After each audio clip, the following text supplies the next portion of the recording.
I've only used Google Hangouts once before, so I have no idea what I'm doing, but it seems It fine. worked Worked last time. Okay, here we go. 3, 2, 1. Hello, all you lovely people in internet land, and that will really piss off Rob. I mean, he will be really angry that I stole his intro. Why isn't Rob here? Well, I think he's dead. Or sick, but I think dead. He's dead? I think he's dead. Well, I heard he's dead. Yeah, see? America has heard the news. He's dead. It's all over the world now. Rob is gone. So I have got a very special guest. Now, you are probably familiar with him. And if you're not, well, then you've got issues. You've got a lot of issues because I am joined by the host of Game Life Balance US, Cody Gough. Welcome to the show. Yes, thank you. The host, the primary host, the main host, the only host that really matters from Game Life Balance US. See, I've talked to your counterpart, and I'm not sure whether he agrees with that or not. He is so delusional. He said that you might have a bit of an ego problem, in fact. I think he spelt that out pretty clearly on this special episode that we did. Well, but listen, this episode is all about me, not all about him. Well, it's actually all about you because it's your podcast, technically. Yeah.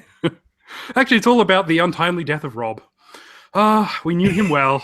I unfortunately knew him a bit too well. That's why he's dead. Actually, Rob is sick at the moment. He has an ulcer on his esophagus. So basically, he's got a big, pimply, pussy thing on the inside of his throat, which makes it hard for him to talk and breathe. So Rob's a goner. So I thought, before the funeral, let's just make sure he knows that Game Life Balance is in good hands. I'm fine with that. I don't know how good the hands are. I mean, your hands seem fine. Mine, I make no promises. Oh, mine are very strong, Cody. Mine are very strong and sensual. Just wait till you touch them. Or they touch you. Weirdly turned on by that, but also a little afraid. Oh, it's good to have someone who gets the sense of humor straight away. Because I do that to Rob. We record in the same place at the same time, in the same room, right next to each other.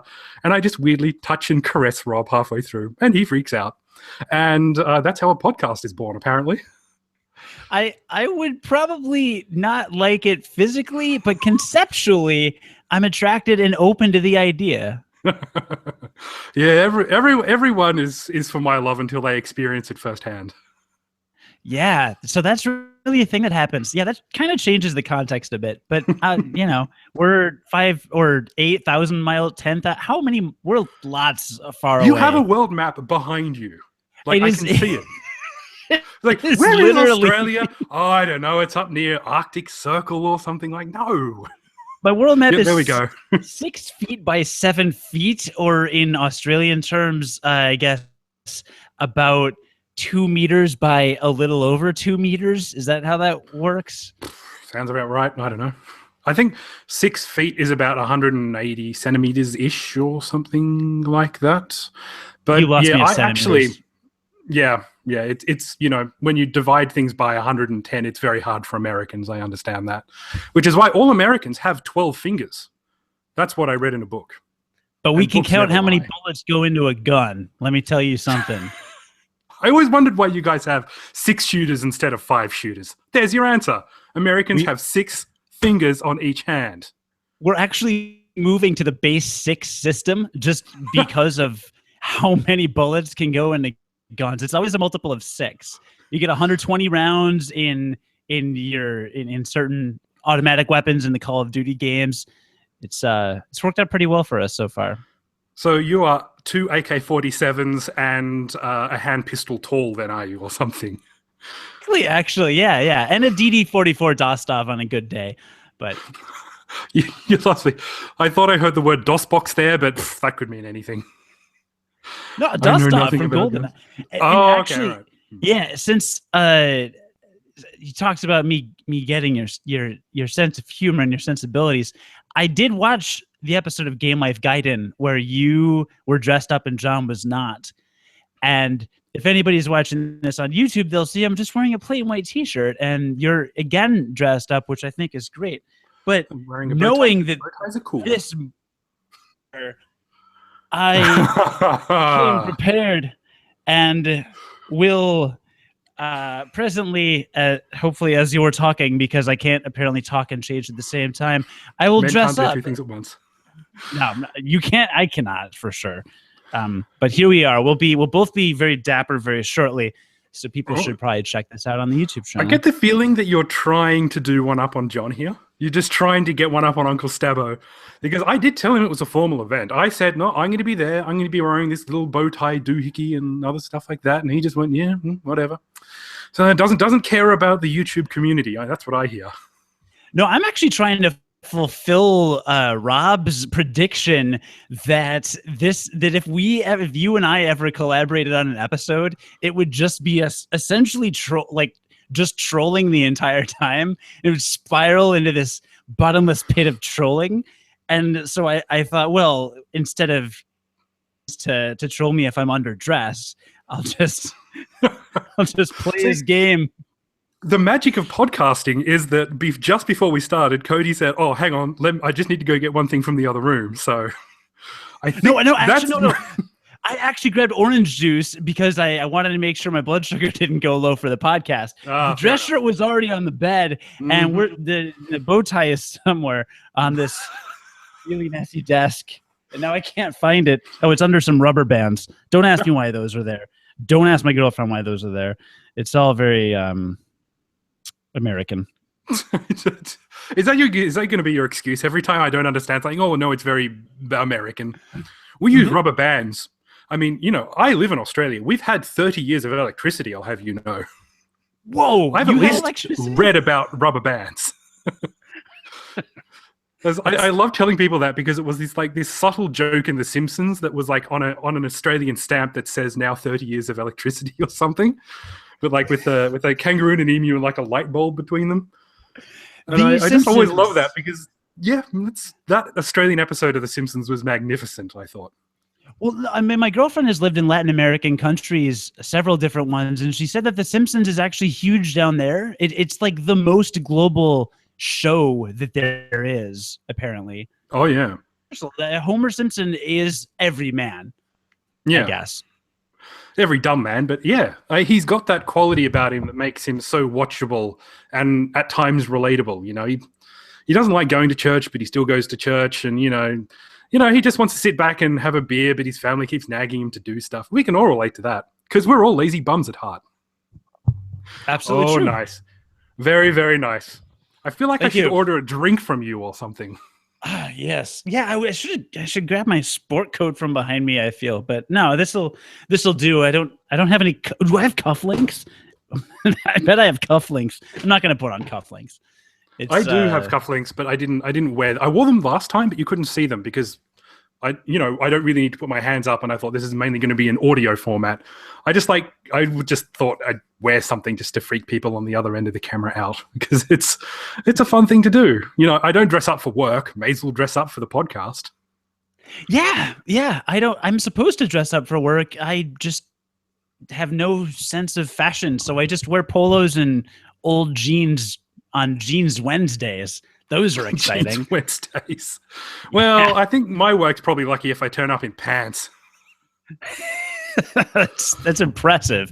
But I would wear pants just as armor to protect myself from all of the horrible beasts in Australia that just I always wanted to visit. And then after I did a podcast with Rob, I thought to myself, it is a death trap. Everything will try to kill you, and I may die if I go. It's it is a bit of a fallacy. Like, there are things in Australia that will try and kill you. Rob is probably one of those things. But there's you don't walk outside and go, whoops, tripped over that crocodile. Oh, almost fell into the mouth of a snake. Oh, silly me. I have seen snakes in the wild. I have seen deadly snakes, but it's not like they come up to you and try and sell you insurance or anything like that. They see you and they usually bugger off unless you run over to them and go, rah, rah, rah, rah, rah, and then they might go, oh, I think I might need to do something and attack this giant man monkey thing, whatever it is. Oh, but see, that's how I greet people. That's the traditional Illinois greeting, is it? Just running up like, rah, rah, rah, rah. It's more of a Chicago greeting, mm-hmm. mostly to scare off the homeless people, so you don't have to give them money. It's very strange. It's a very uncivilized city, really. It's kind of like the Wild West, but different. Everything I know about Chicago, I know from gangster films set in the 30s during Prohibition, and a television show called Early Edition about a guy who gets tomorrow's newspaper today. That was popular in the 90s, I do believe. Interesting. Yeah. The only thing I know about Australia is from Rescuers Down Under, in which I believe Disney, in which the mice save a boy named, get this, Cody. Really? Yeah. I mean, Cody to me is like the quintessential American name. Right? Your last name's probably Dakota or something like Cody Dakota. That sounds like a really bad ripoff of Indiana Jones. It's actually Wayne, Cody John Wayne. Cody John Wayne. Cody John Wayne Jefferson Thomas Abraham Lincoln Washington Gough. And the thing is that your last name Gough actually has quite a few political connotations in Australia, because one of our most famous prime ministers, the only prime minister ever to be ousted by a governor general in Australia, was Gough Whitlam. But it was his first name or middle name, I think. He used his middle name as his first name. So Gough is kind of very Australian in a lot of ways. Like we hear that and we go, oh, yes, that famous prime minister. That's our first thought. Yeah, but infamous. But at the same time, at least in Australia, you would know how to pronounce my name. Because in America, everyone says go, gow, goo. It's like it rhymes. Not only does it rhyme with cough, it's only one letter off. C and G are two of the most similar letters physically in the alphabet. So you literally, if you write it with sloppy handwriting, it says cough. I don't know. It's whatever. Yeah, I'm glad that you guys get it. It never would have occurred to me, but I do like Cody Gough. Oh, good. I think I'm going to call you Cody Gough from now on. Of course you are. Why see? This is the kind of thing I should have said when I recorded with Rob. This is the trap that you fell into. Yes, touche. Oh, see, once again, very, very Chicago. You've got a Cubs mug.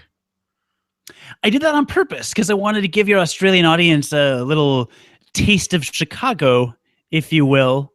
Not to be confused. Yeah, we know all about losing here in Australia. Because if there's one thing we know about the Cubs, it's that they're effing shit. So I got this for free off the free stuff table at a radio station I worked at. I don't actually like sports, except for the Olympics, especially beach volleyball and gymnastics, because I'm a boy. And what's the other sport that I like? Quidditch. Tennis? Quidditch, yep. Quidditch is a great Olympic sport. Well, it's not an Olympic sport. Let's be realistic. But it is a real thing. And I think it deserves respect. See, the Australian version of Quidditch would just be a bunch of people coming out with brooms and bashing them over the heads of other people who don't play Quidditch. They would just go out into the general public and just start beating the crap out of people with brooms. And occasionally throwing gold balls at people's heads or stuffing them down the front of their trousers and making snitch jokes. This podcast is going exactly as Rob predicted. And but Rob's not around, so we can do whatever we want. Although I gotta say, though, I would never, ever wish a sore throat on somebody. Like, it sounds like what you said is wrong with him is the worst thing you can have. And I do feel actually really bad for him because, like, when I am sick with a sore throat, I want to die. It is the absolute worst kind of illness. So I do hope he gets better soon. I'm sure he will. He's not at death's door or anything like that. He started his course of medication and he's already getting better. But we do wish Rob the best of speed to get well, blah, blah, blah, blah, blah, lip service. But this is Game Life Balance Australia, and we will be more or less keeping to our regular format, or at least I will be trying. So Rob usually hosts. I thought I would better host, I suppose. It was kind of tempting to get you to host, but that would probably be I keep trying to swear because it's so easy to swear. This is why Rob is the host, because he swears a lot as well, but at least he has to edit, and then he has to edit out all the swears. So it'll basically be an S show.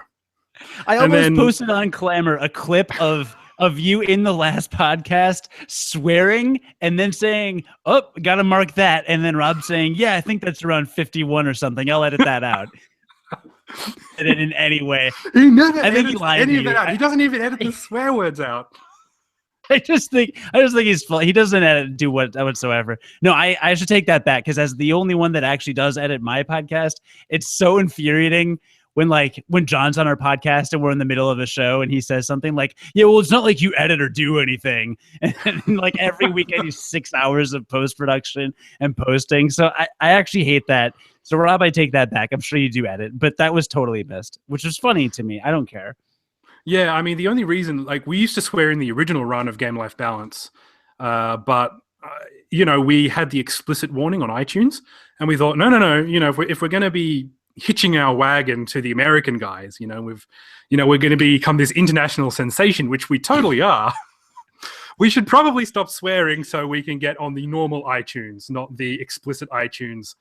And that lasted about a week. But we try, Cody, we try so hard not to swear.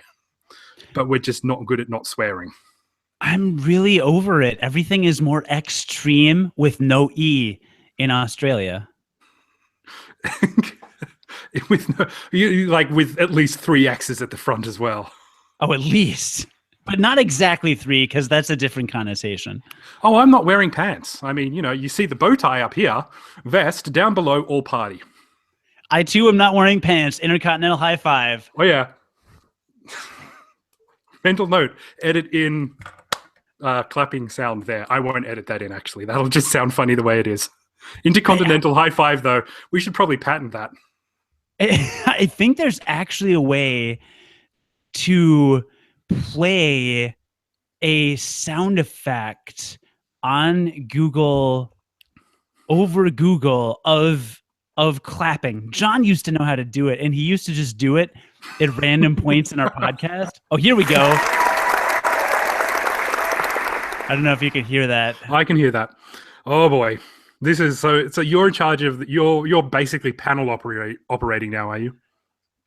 I really don't think that that's a kind of thing that you want incorporated in this podcast. No. Believe me, I would know. You're so fired. Oh God. This has taken a very dark turn when we turn into a wacky morning breakfast zoo. So it says sad trombone on Google Hangouts, but that is definitely a mariachi jingle. No, that is not a trombone. I used to play trombone. I was once a tromboner. Really? I used to play saxophone. We should start a band. Yeah, we should. I mean, I was terrible at the trombone, but I'm sure our band will sound magnificent if I at least swap my trombone for a mariachi jingle or something. Oh no. I'm seriously considering muting you and just doing an impression of you, which will actually more sound like Ronald Reagan for the rest of the time. Because that'd work just as well. It's fine. It's fine. Well, don't worry. I'll wake up and stop being so abrasive. Thank you, sweetie. Because now I have a Mountain Dew that was hand delivered to me by my beautiful roommate, and now we can really wake up and do a real podcast. Okay, all right. So we're getting serious right from this point. Nothing we've said so far matters. It doesn't count at all. Right. Okay. So no, I'm not going to start again. But we do actually have a featured game. As I said, we will try and stick to the format. Rah. And our featured game is going to be a Dungeons and Dragons game. Yes, that's right. Good old AC actually sat down and played a Dungeons and Dragons game, complete with... Actually, I'm not even sure whether this game has dungeons in it. It's got a tower in it. Yeah, actually, dungeon... I don't... Does it have dragons? It must have a dragons. And it has dragons. It has a dragon, yeah. So dragons and more dragons, Dungeons and Dragons, Tower of Doom. And then we put in the little that'll just be good for me to edit that in, out, whatever. All right. So Tower of Doom, you ready? I am ready. Oh, I promise I won't do that much. I gotta say, 3, 2, 1, we're back. So, one of the things that I love about the Brian Noonan show is that on Twitter, you actually are an authorized, like a Twitter user with the little blue tick next to your name. I was going to say authorized, but that's not the right word. Verified. Authentic Twitter. Verified. That is the word I'm looking for. But Brian Noonan isn't, and it's his show. And it's like, I'm part of the Brian Noonan show. I'm verified. And Brian Noonan's like going, I don't know. I'm not verified. Are you like slowly taking over his show? I can neither confirm nor deny on this episode of Game Life Balance Australia. Sorry. I'm sure Brian doesn't listen to your show or our show. Actually, does he? Does not. Does he listen? He does not listen to my show. He doesn't listen to your show. He doesn't listen to his show. He just does shows and then he leaves. That is the mark of a true AM radio warrior. Someone who goes in, does their 2 hours of work, reads off a whiteboard and goes, bada boom, bada bing, I'm done. Yeah, Walks out again. He listens to other shows on the station, but only because he's on the station. But he's not gonna listen to his show or a web exclusive podcast. He doesn't need that. He's a seasoned radio veteran. Do you listen to other radio shows on your radio station? Dude, I honestly, before last year, I didn't listen to podcasts. How long was your podcast going? We did Unqualified Gamers for 4 years, and I don't think I listened to any other podcasts until... I mean, I listened to a couple here or there, like maybe once every 6 months to 9 months. And then only this year did I get into them. And yours is the first one that I started actually listening to, like, really, really consistently. And there was one day and I found some Reddit thread that's like the best podcast in the world. Oh, no. You know what? Serial got me into it. Serial was the first podcast. Okay, that's a story-based podcast. Did you not? So probably wasn't a big phenomenon in Australia. It's an NPR podcast. Do you know NPR? America's NPR? Yeah, I've heard of it. Yeah. Public radio. It's like our public access station. But they did a series called Serial, and it was just an 8 or 12 episode series, and they followed I know we're supposed to be talking about video games now, but keep going. This quickly. They basically examine the case of this guy that was put in prison for life for killing his girlfriend, but they examine this evidence and they go, well, they really didn't actually have enough evidence to convict him, or did they? And they interview. Yeah, I have heard of this. Yeah. The key witnesses and the guy, and you get to know him, but everybody was talking about it. It's like the most downloaded podcast ever. So that got me into it. It was kind of like a precursor to how to murder or something like that, or some new show. Murderer. Making a Murder, yeah. It was like before that, there was this show that kind of was examining some of the flaws in the legal system and prosecution system and stuff like that. I'd heard of that, but it was one of those things that I listened to podcasts basically to distract myself from everyday life, not to get involved in murder cases. Mm-hmm. So, when I listen to a podcast, I just like to listen to things, in a very light kind of manner while I'm doing other things like driving or crashing my car into a lamppost or, accidentally running through the gates of a mental asylum, whatever. But something that can distract me from what I'm doing at that particular moment in time. That's probably safe. Yeah. Oh, yeah. No. I'm a very good driver. I have an SUV now, a sports utility vehicle. I'm an excellent driver. You don't have to even yield the right of way ever. No, I just take my hands off the wheel and go, whatever happens, happens. Right. I mean, your life is in my hands. Right. Unless there's a bus nearby, you win. And because it is a competition. Driving is the biggest competition. Oh, yes. So I actually did that thing, since I'm a new parent, I actually did that thing of having to buy a bigger car, because I was driving a dinky little Toyota Corolla, which is about 16 years old. Mm-hmm. And the baby seat, like the capsule you use to have your baby in the car, does not fit in the old car. So we actually had to buy a new one. And I actually got the SUV off my dad, who lives in kind of like a remote rural kind of region up in the mountains. It's a nice place. It's not the outback or anything. It's just in the mountains. You have mountains in Australia? One or two, yeah. Dad lives in one of them. I'm looking at Australia on my world map, and it is a giant desert with like a little touch of green around Victoria, between Victoria and like, what is it? That can't be a real name. Tamworth. You're probably thinking of Wagga Wagga. Tamworth, oh no, I was thinking Tamworth. Brisbane. No, I was looking in the middle. Brisbane. No, there's Brisbane to Victoria to Adelaide is all green, and then everything else except for Perth is. So in that just before Brisbane, that would be kind of near the northern part of New South Wales. That big green mountainous bit is called the Great Dividing Range. Oh, I see that. It's labeled on my giant world map. Because there's so much nothing in Australia that they can mark insignificant little details like that. Well, the Great Victoria Desert seems pretty great. Yeah, it's a desert. I mean, as you said, most of Australia is a desert, so it's not that interesting. It's only interesting around the outskirts. The outside of Australia is fine. So yes, podcasting and video game podcasting, and that is that thing is that we're meant to be doing. So we are actually talking about a Capcom game, Dungeons & Dragons Tower of Doom. So Tower of Doom is the first of 2 games created under the Dungeons & Dragons copyright by Capcom. Who knows how they got their hands on this copyright? They may have just thought, oh my god, dungeons, they're cool. Dragons, they're also cool. Someone nail that down. And they created a beat-em-up. So the game itself was first published in the arcades in 1993. And it's, I don't know, it is a beat-em-up game, but it has RPG elements within it as well.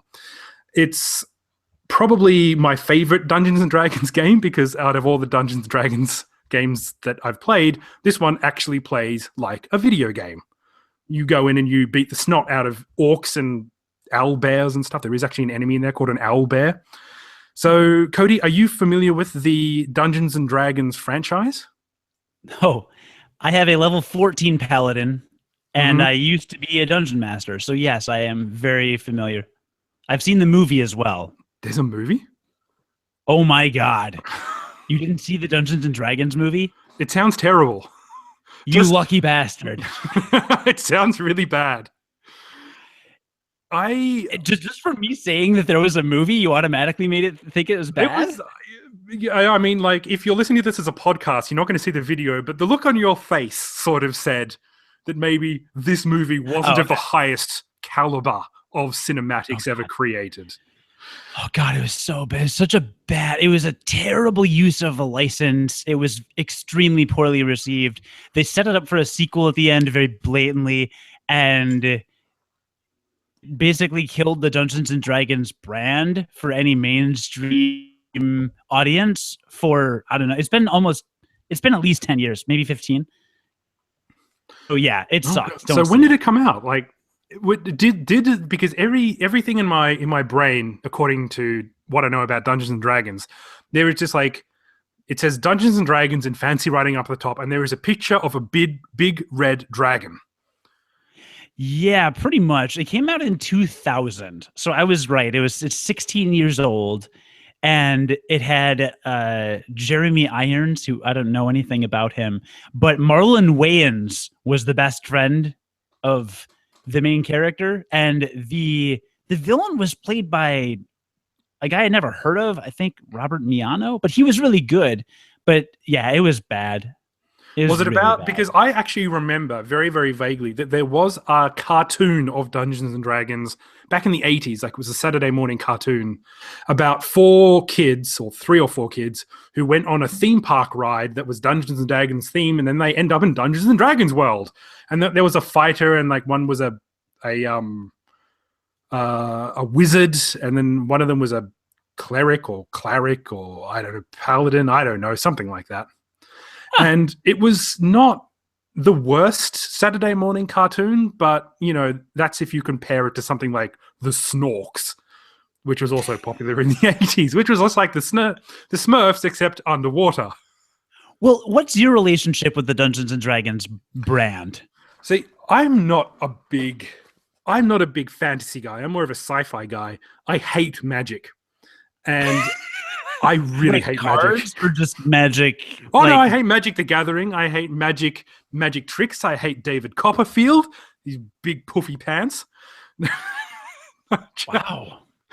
No, I just I'm not really into the fantasy world, the fantasy genre, I suppose you could say. And when we were young, Rob tried to get me into this by getting me to play Dungeons and Dragons. It was a whole bunch of writing stuff down and creating characters and and then rolling dice. And I got bored, killed my character on purpose, and then went to go play Batman Returns on his Master System in the other room. Literally none of that surprises me about you. That all sounds like something you would absolutely do. I just couldn't get into it. I have an admiration and respect for Dungeons and Dragons, and I love how people get so into the rules and so into the mythology that, they know everything about how it works and how the statistics work and, how to create a good character or bad character and how to be a proper dungeon master. But there was like this little board game called Hero Quest, which had little miniatures. It was basically like a gateway drug into Dungeons and Dragons. There's like a read easy version. And even in that game, I always played as the barbarian because I didn't want to mess around with magic. I just wanted to fight stuff. So all of that stuff before about you being a paladin and DM, was that true, or was that just saying words that sound vaguely D&D like to me? No, that was totally true. That was totally true? Yeah, there was a campaign called Living Arcanus, and it was by Paradigm Concepts, I believe. So it was its own publisher would publish this entire world, and it had it was very political D&D. So there were houses and there were nobles, and the quest kind of centered around this entire hierarchy of like a class system, basically. And I played it in college. My character Duncan Fox is like a level 14 paladin, levels 4 fighter, level 2 knight or something, like multi-class. And I haven't played it in forever. And then after college, I DM'd and we would play over Skype. And actually, Uncle Stabbo, my co-host, used to play Living Arcanus with us. So Nice. yeah, I'm pretty familiar. So I haven't played it in a while. So I remember the big books that people, because I was friends, in case you couldn't tell, with the kind of people who would play Dungeons and Dragons. And they wouldn't be talking about no Dungeons and Dragons. They were always talking about Dungeons and Dragons Advanced. And Rob was really big into Dungeons and Dragons Advanced. He had the posters, he had the big red dragon up, which always reminded me of Clifford the big red dog. Because, both red, both big. And that's where the comparison ends. But, it just reminded me of Clifford for whatever reason. And it was just one of those things that Rob fell out of it when he became a cool, hip teenager. He started wearing baggy pants and his hat backwards. And then he kind of got back into it when, a bit later on. But by that time, all of his friends were out of it as well. So I think it's one of those things that he really wishes that he could do more of that in his life. But instead, he's stuck with me talking about video games all the time, if he has a spare minute. So one of the great things about this game is that you don't need to know anything about Dungeons & Dragons. It's a Capcom game. It's a beat-em-up. And you can choose between 4 characters, an elf, a warrior, I do believe. What are the other ones, Cody? A cleric. Yep, cleric. And a fighter. Dwarf. Did you say dwarf? It is a dwarf, yeah. Yeah, so there is a fighter, elf, cleric, and dwarf. I get warrior and fighter mixed up, Ooh. Yeah. I'm sure there's a big difference there. I always play as the fighter just because he's quite upgradable. But as you go around, you meet certain D&D, you see dragons, you see owlbears, and you do actually fight owlbears. Are owlbears a real thing? Is that a real thing in D&D lore? I didn't even know what that is. So I don't. So I didn't really play. When I played D&D, it wasn't like classic D&D with all the classic characters. It was this kind of very political focused campaign, and it did use a lot of the lore, but it almost created its own lore within the D&D universe. So I don't think I encountered all of the classic tropes. So I don't know. Okay, we'll just say it's real, because they had access to the license. So why wouldn't they try and incorporate all of that stuff, I guess? But basically, one of the great things about this game is that you can have up to 4 plays in the arcade. It was an original arcade release. So it was like one of those big machines that was similar to The Simpsons or to the Ninja Turtles game where you could have 4 players. And it was just, the graphics were really good. The characters were all distinct enough that you knew what was going on at the screen. And the game was fast-paced enough that you could just keep going from enemy to enemy to enemy, and you'd have a bit of fun. So one of the slight elements of RPG is that your character does level up a bit. They will get better swords, they will get more hit points, they will get magic and stuff like that, and that will differ depending on the on which character you choose as well. And I always choose the fighter, so I can't really speak for any of the other characters. Do you have a favorite character you like to play? The elf. Oh my god, the elf. The elf? Why the elf? Because she's hot. Yeah, I can't fault that. That is some true D&D talk right there. 'Cause she's hot. Literally any time I play a beat 'em up game ever, honestly, I will play as the hottest female character. Or any video game. My character in Final Fantasy 14 is a female. Yeah, makes sense. I'm actually with you. I usually do the same thing, but for me, it's not usually, like, especially in fighting games, I'll choose the female character. It's not always out of hotness, although sometimes that might play a part. It's usually because they're quicker and more agile, because if you fight someone, especially in fighting games, who's really good at it, you want someone who's much quicker to get out of the way, so you can, be much more nimble when they, start doing their combo moveset and stuff like that. So that's, but in this case, I do like the fighter. And whenever they go into battle, they always have their weapons sheathed at first. So the first attack is actually them unsheathing their weapons, and then they'll attack. So it's always kind of important to do that at the start of the level, because if you just walk up to a character, you don't hit them, you just unsheath your weapon at first, and then they always get the first hit in. Yeah. That's a mechanic, I think. It is a little bit, but I kind of like it. Like, it's kind of like a throwback to, instead of attack, it's like you unsheath your weapon. So it's kind of more dramatic, I suppose. That's true. I suppose maybe that they wanted to show off the animation a bit as well. Have you finished this game? I did, yes. Last night or today. I don't remember. But yes.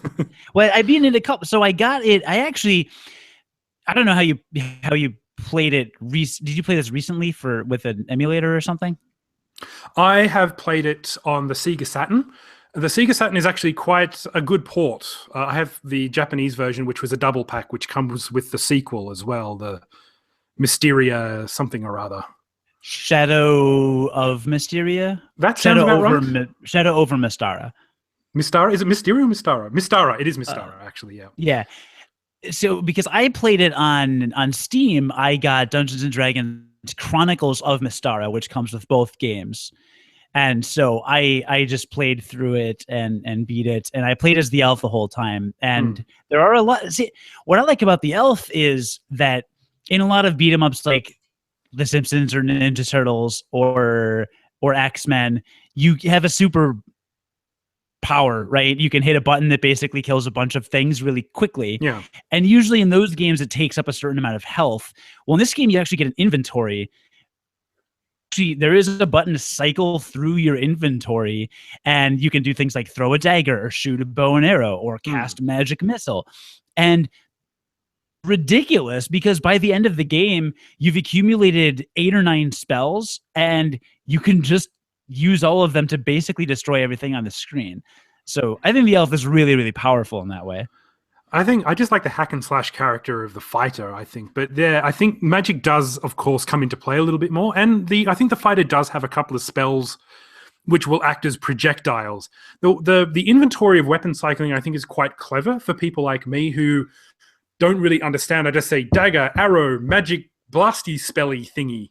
And then you just kind of cycle to that and go, bam, haha, and you feel like, hey, I've sort of got the hang of this magic thing. It's not that hard. Don't know what I was so afraid of all these years. So I think the gameplay is engaging enough the RPG elements are good for people like me, and there are different routes in the game that you can take. So there are different options. So occasionally you will come across someone who is in trouble and say, "Oh my God, my village! There are these monsters that are attacking it." And you can then choose to go help this poor sap's village or go straight to the monster castle kingdom thing. And I always, of course, choose to go liberate the village because you get better stuff out of it. Yeah, that's true. My favorite decision in the game is there is a point where they say, well, do you want to take the long route around the mountain to get to the final castle, or do you want to go straight through and fight the dragon? You know, I'm playing at home. I don't need to spend money to play this game. If I die, I don't need coins. So I just say, yeah, I'll go fight the dragon.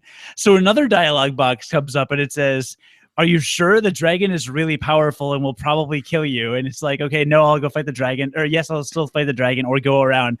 And then it prompts you again and says, no, really, the dragon is extremely powerful. You probably can't beat it. There are a total of 4 prompts that you have to go through. And they're, funnily enough, they're all signed the dragon. Come on, did you want to fight me? No, come on. No, it's cool, man. We're cool.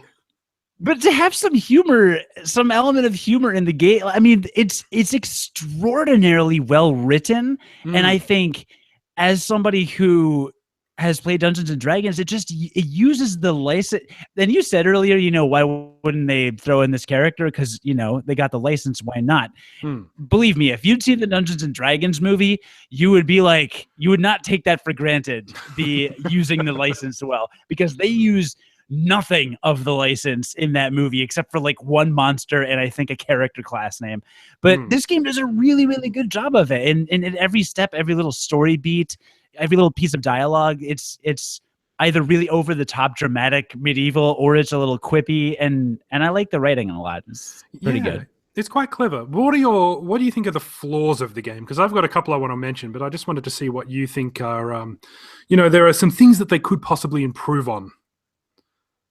I would say when a monster drops money and you have to walk up and hit the attack button to pick it up, and I found that sometimes money will drop when you're in the middle of a melee combat and then you end up grabbing money instead of slashing, and that can get a little it can muddle you up a bit.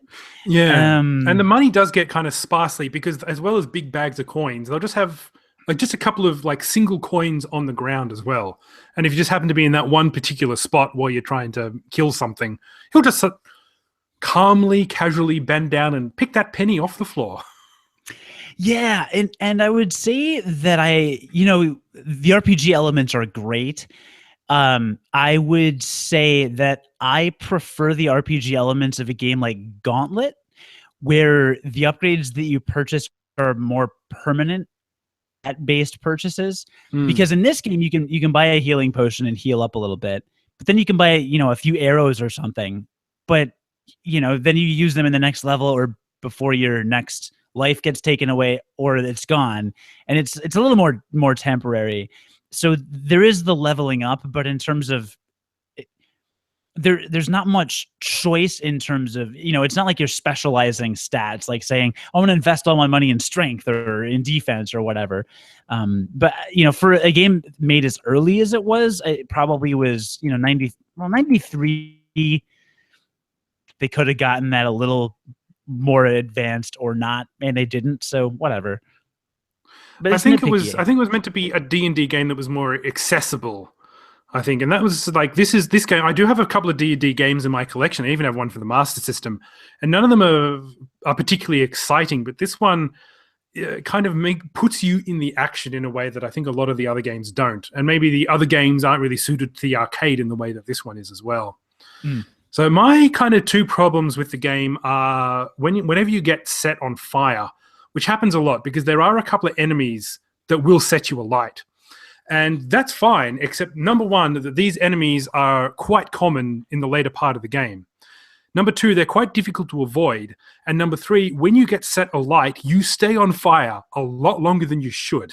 Yeah. So it doesn't it won't kill half of your life or anything like that, but there's not really a good way to put it out. Instead, you can't move and you're going, oh God, I'm on fire. And, you know, I don't think they can hurt you much while you're on fire because you're already being hurt because you're on fire. But at the same time, like, it goes on, that animation goes on for so long that it just gets laborious after a while. You think, oh, come on, I've done the fire thing. Why are there so many fire things? Yeah. I'm over being on fire.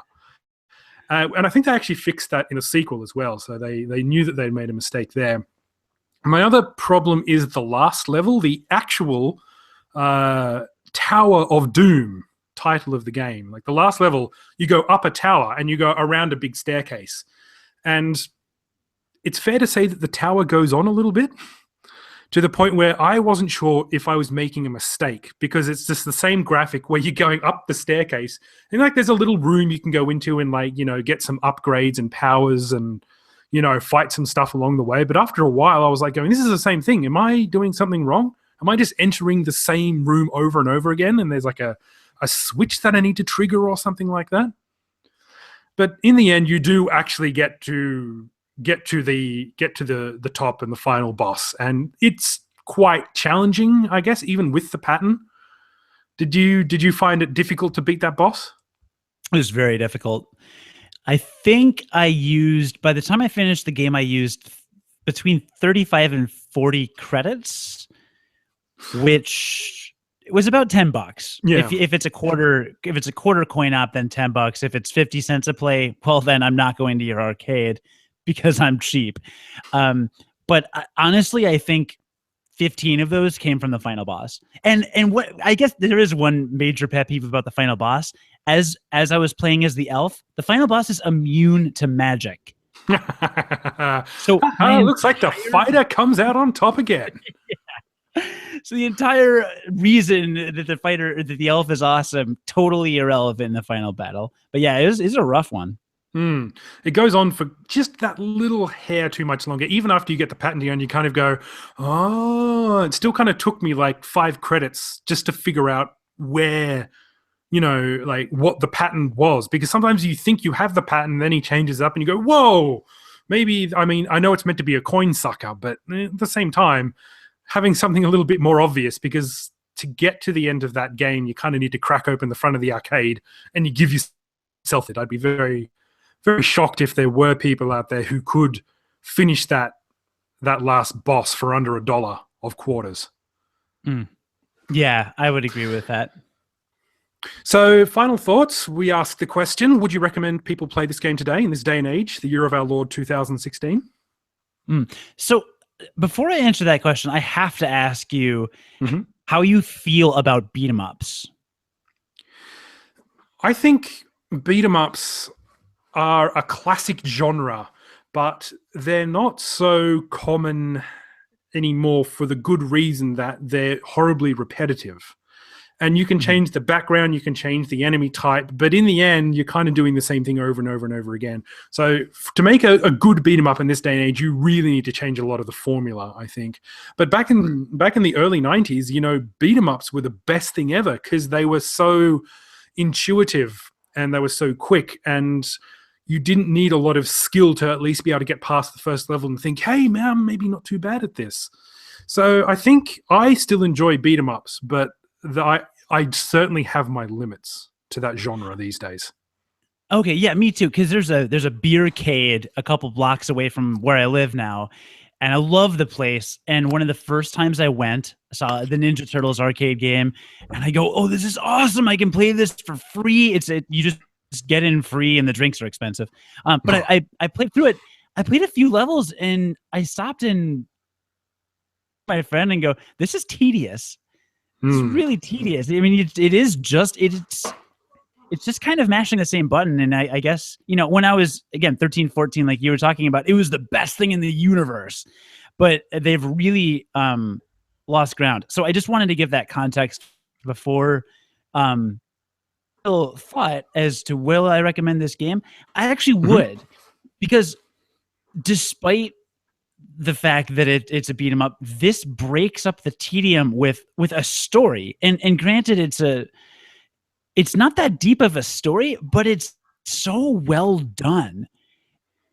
It's the beats and actually does tell a story that you get somewhat like you get. I don't know. It feels like a good role playing game that you're playing, and with the magic elements and the things that you were mentioning. And there's also a huge difference between the characters you play. After I beat it as the elf, I started a game as the cleric just to play, and it was totally different experience. He has a spell that kills every undead creature on the screen, and you can use it infinite times. Wow, that is a good spell. Maybe I should play as the cleric next time. But you can't be attacked while you're casting the spell, or it cancels it. Okay, I see. Yeah, so there's a catch. So, but that blew my mind. I was like, oh wow, this actually has a totally different play style. So, that said, I think if I were to pick between this and other beat 'em ups, I would put this one over The Simpsons. I would put this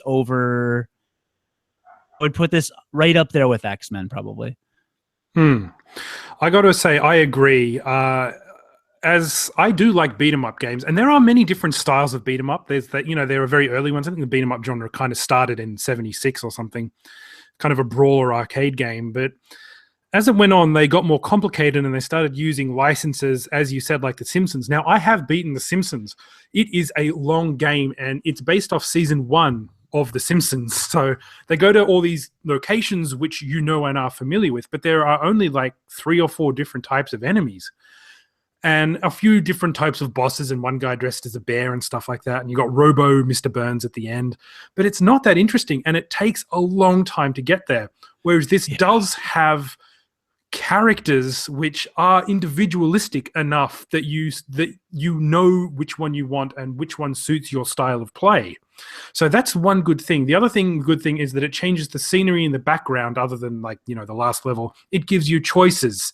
And, there are some pretty funny ways that the story moves, and that the characters are utilized and the enemies are utilized.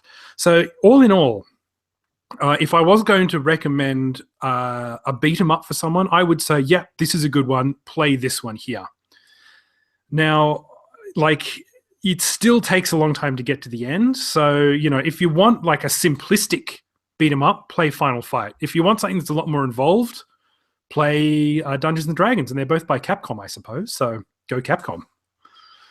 Yeah, the cool thing about Chronicles of Mystara is as soon as you've beaten a level, that level becomes quote-unquote unlocked, and you can go back to that specific level. So if I get tired after 2 levels, I can just quit and come back to that same level. That's nice. I mean, that is that tells you what a good beat 'em up game is. If you actually want to go back and play a level again as a different character or whatever, if you have the impetus to go and do that, I think that's great. That means that they've made a good game. So all in all, I would say that this is pretty highly recommended for an arcade.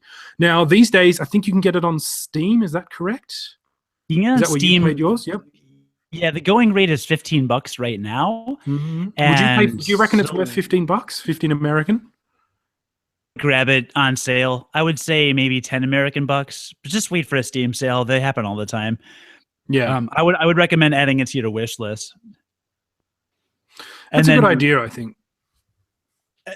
And then not choosing the dual arcade cabinet view from the settings menu.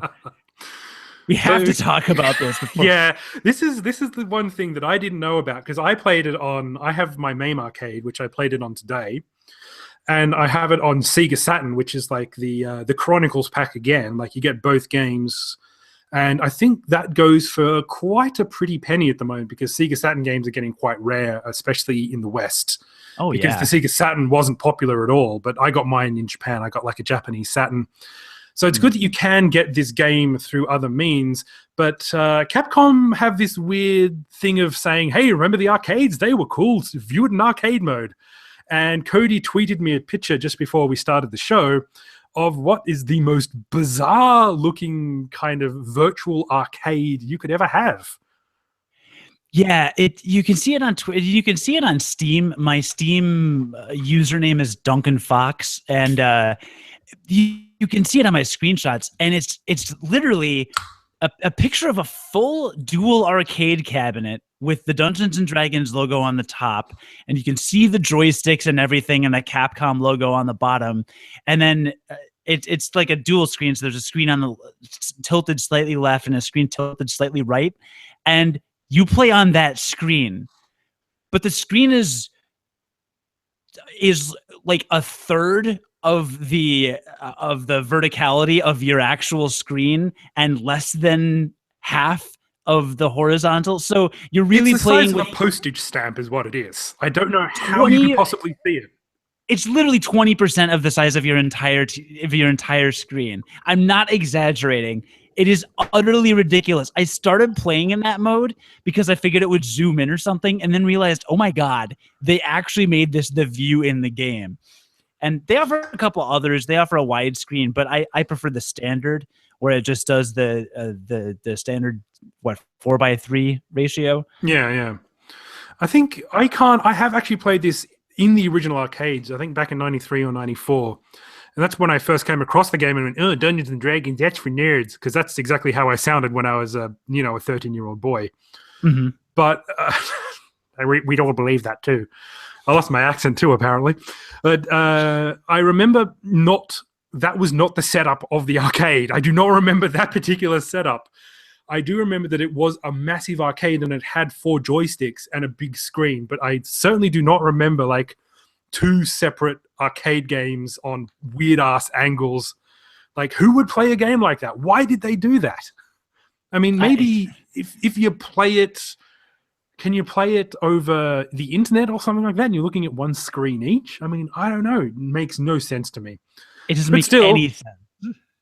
If you're going to play it, I recommend that you play it in that style. Just to see how far you can get through that game playing in that mode, because I'm curious to know. And if you prefer it, if you go, oh, wow, this is the best thing I've ever played in this mode. Like, why? Why would you say that? Yeah. Right. Maybe there's an achievement. I don't know. Oh, I will say the other thing is you can unlock victory points for achieving certain in-game things like light 50 enemies on fire. And you can use those to buy a couple different things in the quote-unquote vault. And there are 7, most of it's concept art, which, okay, fine, I don't really care. But there's like 40 things of concept art. And then there's another few things that they call house rules, which makes my heart smile because that's what used for board games and pen and paper role-playing games. So it's cool that they call it that.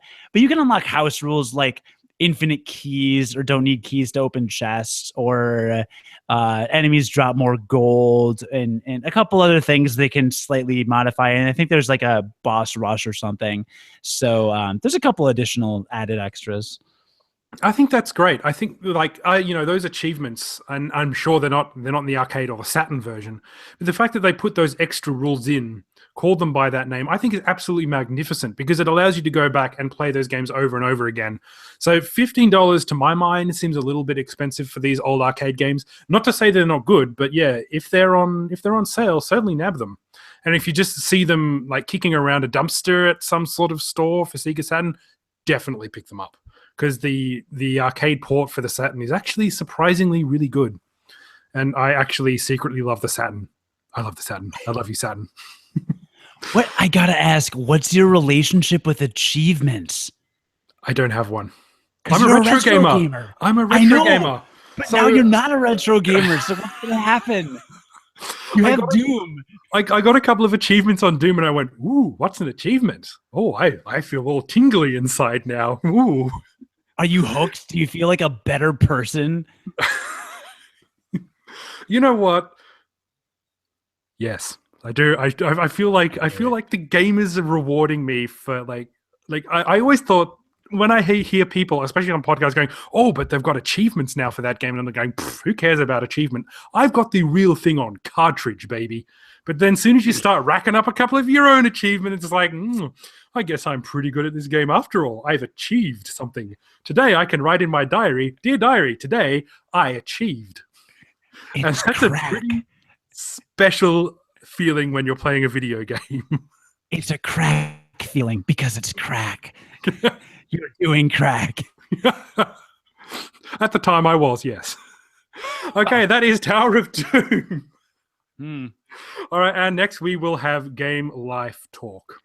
All right, excellent. All right, did you need to do anything, or did you want to keep trucking along? I'm taking off this damn shirt because I am 1,000 degrees right now. Ah, it's winter where you are, isn't it? Oh yeah, it got up to like all of 6 degrees today, Celsius. I've got no idea what that would be in Fahrenheit. Probably 36 degrees or something. Yeah, it's in the 30s. Oh God, it's still cold. All right, we can talk while I'm doing this. I just don't know how to take it off. Oh my God, how do I get this? I'll count us back in when you've finished. Oh God, I can breathe again. Oh, that was so difficult. Oh wait. Oh, you're gonna count us down? Oh wait, hold on. I'm gonna take these off. I'll count us down. Yeah, sorry. My my audio Audacity is still going, so that's good. All right. So I think this time I'll get you to go first, and I'll just ask what's been going on in your life. So you know that this segment is just you can talk about whatever you want to talk about, really. He's gone. Time to reach into virtual space and steal all his stuff. That sounded way too sexual. I am 100% ready now. Okay, you've changed T-shirts as well. Yeah, didn't want the white one. It was gross. I guess.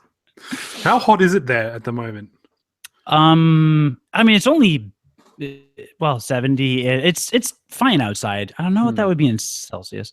Probably 26. Oh, yeah. That's pretty temperate, right? Maybe room temperature kind of. Yeah, not bad. But apparently our air conditioning is not turned up very high, so okay. or something.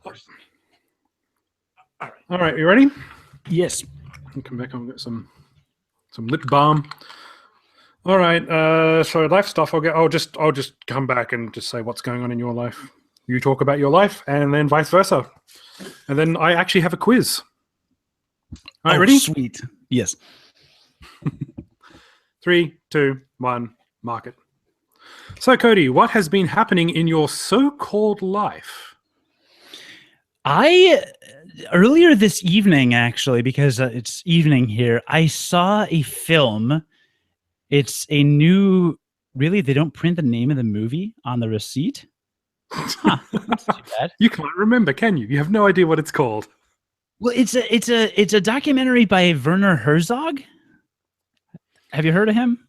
I've heard of the name, certainly, but I'm not familiar with what his latest cinematic effort is, so to speak. Okay. He did a documentary basically about technology and the internet and how we use it and connectivity, and it was pretty interesting. So I just saw that at a theater with my girlfriend, and that was quite lovely. And other than that, I for anybody that's listens to Game Life Balance US, I did a lot of travel this summer, and that's all over. So now it's just several months of day out and slaving away for the man. And nothing particularly exciting to look forward to. Although I am extremely tempted to try to save up with my girlfriend to go to the Tokyo Olympics. Ooh. Well, you've got 4 years. I reckon you could do that in 4 years. You could certainly. I've always wanted to go to Japan. I've always been a big fan of Japanese culture. I have one of my best friends, Logan, lived there for at a couple different points in his life. And, the Japanese government is already saying that they want to have fully automated self-driving cars and taxis and car services ready in time for the Olympics. And, I mean, it's Japan, right? So, I mean, I imagine at least Tokyo being this of outrageous futuristic technology being shown off for basically no reason, just everyone being like, we're in the future. They do that anyway. Like I've lived there. That's kind of like their their MO. They show off that stuff even without the Olympics. They just have all of this magnificent stuff around. It's like, oh yeah, elevators, yeah, they do that. You don't even need buttons inside elevators anymore. No, it's fine. It's all good. Works by itself. Yeah, right. See, this is what I'm talking about. Yeah. So of all the times to go, it just, I've never had not like the Olympics is quote unquote a reason to go, but I've also never been to an Olympics. That could be cool. So it's like, when's a good time to go to Japan? Well, might as well go and check out some athletes, and I don't know, it could be fun. So I'm considering that kind of long term, I guess. I'm sure you will enjoy women's gymnastics very much, Cody. So that's is that legal? You're thinking about it already. No, I'm thinking of the ages and what the age of consent in Japan is, and how perverse I'll be viewed as if some of them are 18, right? Please. Oh God, look, there are so many things I could say about what happens in Japan and some of the Japanese culture towards people of a younger age, and I'm biting my tongue. I kind of have to. I mean, I've watched enough. Right, I've watched enough anime to, and seen enough things on Reddit and other places on the internet to understand that sexuality in Japan is differently than I think anywhere else on the planet. It is interesting. It's a very weird dichotomy because everyone sees the anime side of Japan, and although that is a very big part of their popular culture, as is idolism and television and stuff like that, Japan is actually an incredibly conservative country in a lot of ways. You have people who all dress up the same, all go to the same place to work, and they always work overtime for free, will not get home till late, and they have certain cultural aspects like going out and drinking with your boss and wearing your necktie around your head and singing sea shanties and whatnot. And all of that sounds like fun until you realize that it's something that you have to do because your boss is doing it. You can't leave work until your boss leaves. And then I think when people have time off on the weekend, that's when they can let all of that stuff kind of comes out all at once, and they can do their own thing. They can be the cosplayer that they always wanted to be. So it's a very strange mix sometimes, because Japan is quite conservative in a lot of ways. But in the other hand, they do have a lot of freedoms of what they want to do and how they want to act. So Japan, being as industrious as it is, tries to take advantage of the fact that, anime is big outside of Japan. Everyone around the world knows who Super Mario is. Hence, Abe, the Prime Minister, coming out of a pipe dressed as Super Mario. That was so amazing. Of the Olympics, yeah. And, that kind of goes to show, but, Abe is a conservative politician.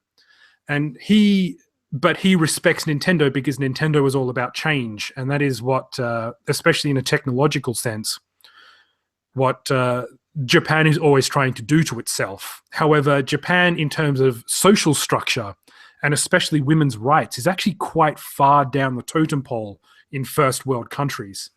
Because, they expect women just when they have a baby, oh, no, that's the end of their career. It's over. They're going to stay home and look after the babies now. Otherwise, they're not real women. They're not real mothers and stuff like that. And it's a weird kind of mix of old and new, I think it's fair to say. Yeah, and I know the birth rates in Japan are declining perilously, and I understand that there's a lot. I read some article, New York Times or Time Magazine or something, that talks about how dating culture is dying for a lot of men, and a lot of men are literally just playing dating simulator games to get their entire fix of dating. And some literally say, "What's the point? I don't have time to do this. I don't have time to raise a family. I wouldn't see my wife. I wouldn't see my kids." So it's, and I also, but I'm also so fascinated by that mixture of old and new. I imagine a giant city with skyscrapers, and then a mile away, there's some, old gardens with pagodas and things. And yeah. And, it's totally like that. I mean, the Meiji Shrine is near, like, basically what is the youth capital of Japan, Shibuya and Harajuku. Then you've got this old shrine with this big gate called a torii, made out of really big timberous this big timber structure which you walk through to get into Meiji. And then just outside of the gate, that's where all the cosplayers used to hang out. Like that's where you would go every Sunday morning to go and look at all the cosplayers. And, you know, you'd see like a samurai Ronald McDonald and Colonel Saunders from KFC stuff. And, you know, you'd have like the Lolita girls, like the little Bo Peep people with the like with the shepherd stick and everything like that. And it's such an interesting dichotomy of, but it meshes very, very well, I think. Like people aren't, you know, they're not afraid to go out and do that so long as it's in the right circumstances, I suppose. So you do have people who are totally punk and part of a band on the weekends, but, you know, will go to just work in a normal shirt and tie during the week.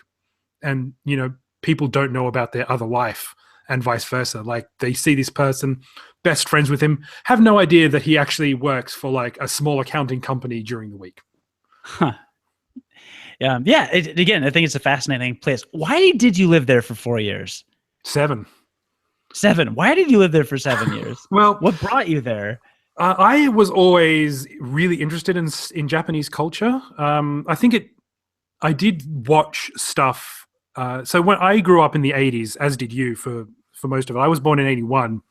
And I remember in Australia during the 80s, Japan was this kind of like this mecca of business. It's like what everyone was talking about when I was growing up. And my dad worked for a bank and he was talking about what the Japanese were doing. Everyone was talking about the Nikkei and what was going on with the Japanese stock market and Japanese house prices and how everything in Japan was incredibly, incredibly valuable, including like Japanese business culture.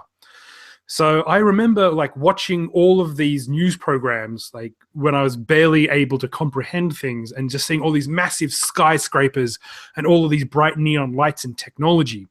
And I remember watching Astro Boy and being vaguely aware that that was like a cartoon from Japan, along with Voltron as well. So I think that was my kind of like my first touch of Japan. And then when I was growing up in the 90s, I became aware of manga and anime, like you know, because it's a natural progression. You're interested in video games, mm-hmm. and then then your friend goes, "Oh yeah, there's this other thing, like these really cool violent cartoons which have sex in them," and you think, "I'm a 14-year-old boy. That is exactly what I want out of my cartoons." And you think that in that voice too. I'm 14. I'm 14. But probably I sounded like this. I'm 14. My balls haven't dropped yet, but I really want that sex in my cartoons. I'm sorry. You were a Muppet Frog when you were 14? Kermit the Frog here. Oh my God. That was really good. You know that. You've been told that. You knew that was a good one. Help you I can. Yoda I can also do. Yes. Right. So yeah, no, I have actually done a little bit of voice acting before. I was about to literally say we got to get you into voice acting. Oh man, this is good. This is good to know. I have actually. So yeah, there are some. Let's just say that there are some voice acting things that I've done that I am not proud of. And we should probably leave it at that. Hey, listen, at Gen Con 5 years ago, I participated in audience hentai dubbing. And they would show a scene from a hentai and then have someone from the audience come up and dub over the scene as a character. I won. I have no doubt about that whatsoever. I hope that was released into the general public as well, because that is something you should put on your resume. Hentai voice actor extraordinaire and something about the Brian Noonan show. No, I won the crowd over. Let's just say that at an opportune moment, I screamed, "Leroy Jenkins!" And it was the right audience for that. I do believe that name was involved in the conception of my daughter as well. Should probably cut that part out, but I won't. You were taking a drink then, and I thought this would be the perfect time to say something. That was so close to a spit take. So close. I was actually looking for a spit take sound effect on Google Sound Effect, but that's how I know you're a panel op, because you were looking while you were spit taking, or almost doing that. You were looking for the sound effect for spit taking on your panel at the same time. That is true dedication. Yeah, well, what can I say? dedicated to whatever this is.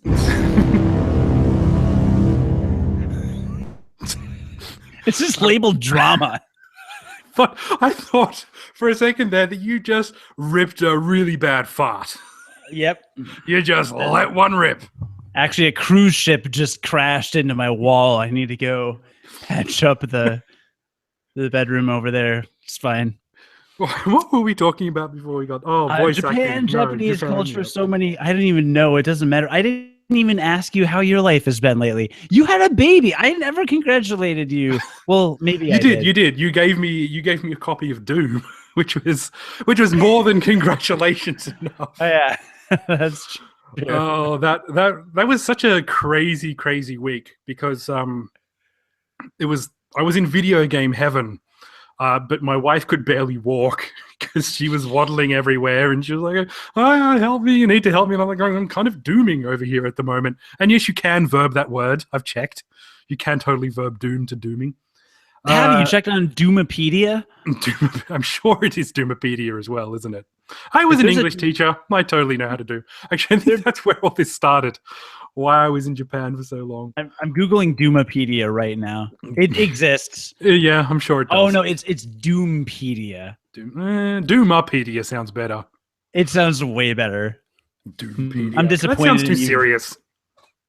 Yeah, Doompedia. I'll actually finish off answering your question first. In that, I ended up going to Japan because I was interested in Japanese culture, but oh, that was the question. That's right. That was a while ago. But basically, after a while, it got beyond anime and manga, and I thought I'm actually interested in Japan as a country and as a culture. And I heard about this program where you could go over and teach English, and they'd find you a house and get you a job and everything like that if you passed some tests. And my best friend in Brisbane, Andrew Lynch, was also interested in the same thing. So we both started at the same time, and we actually said, "Oh, if you get accepted, are there any stipulations?" And I said, "Yes, I want to live with my friend Andrew Lynch," and he said, "Yes, I want to live with my friend Andrew Campbell," which was my maiden name back then. So we were actually housed together in the same place in Saitama, just outside of Tokyo. And we went across there, and it was only going to be for a year, and it was a working holiday. So we only worked 4 or 5 hours a day or something.